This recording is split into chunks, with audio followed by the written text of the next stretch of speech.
So, okay. That whole deathcore thing, I don't know. Like I just don't like the way metal elitists tear it down just because of like the core tag that it has on it, and like you know, like say like some death metal fans like to pick on like, let's as an example of a band like Whitechapel and be like, oh well, they're just like a core band. It's like, man, they write really brutal death metal, you know, right? And like regardless of the fact that they have breakdowns, it doesn't diminish the fact that they write great music. So you know what, like it's people that are just like sort of prejudiced against like the, you know, that core tag. Right. That's it. That's the way I see it anyways. Yeah, I mean, I'm a huge death metal fan myself, and at first I was a little iffy with how it sounds, but I ended up getting into the bands like Suicide Silence and New Whitechapel album I actually like, so I kind of feel like it's got potential to grow. I feel like a lot of bands are experimenting with different sounds, seeing what works, what reaction they get, and eventually you'll just get accepted. Because, I mean, you do have grindcore, which has the core at the end of it, and no one picks on grindcore at all.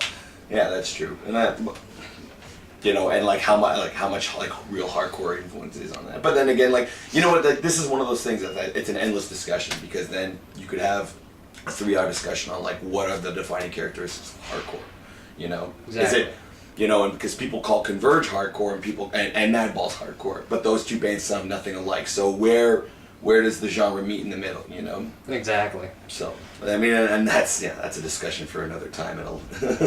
So for newer bands that are coming up, you know, kids getting together and really want to make, you know, serious music and, you know, get out there and, you know, maybe get signed, what advice would you give them to become a touring band and make it out there?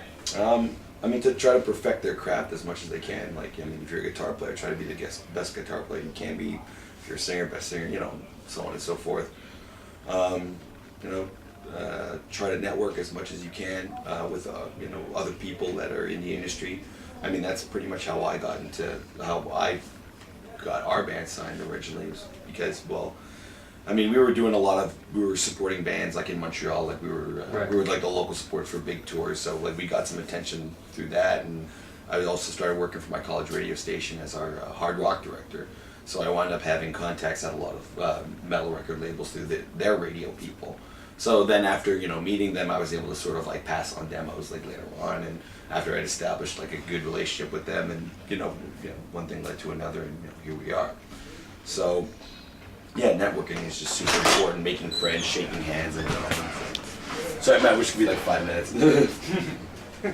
Alright, another question is, your vocals, they're, you know, very unique. Like, you can kind of just like listen to like a Blackguard album and know like, okay, you know, that's Paul singing compared to a lot of other death metal bands.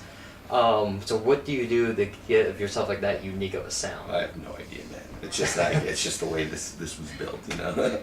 But I mean, I blew my throat out yesterday, so I don't know how I'm gonna sound tonight. You know what? It's I mean, everybody's voice has its own like unique characteristics to it. So like, why does my voice sound like this? I have no idea. You know, I wish I could tell you. Okay. What was your favorite release, metal release last year, 2012?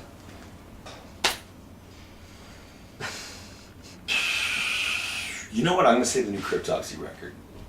Yeah, you know what? The new Cryptopsy was my favorite release of 2012 because it was just a great return to form for the band. I think they have such a solid lineup right now, and I mean it's a legitimate Cryptopsy record. It's brutal, it's chaotic in every way that I love the band, and I'm a fan of their older material, and I think it does the name justice. You know, more than justice. I think it's a great new era of the band.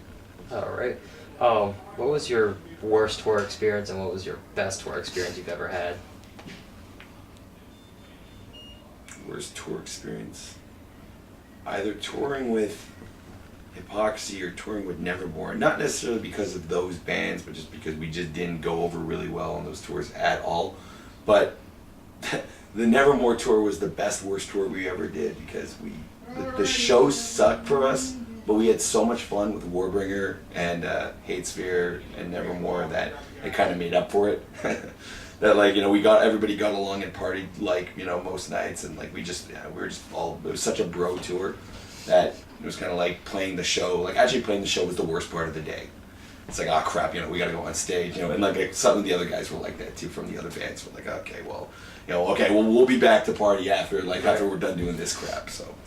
Alright, and when can we expect the release of the next album? Hopefully, you know, before the end of 2013. Like I think maybe around September, but like I'm not sure about an exact date exactly.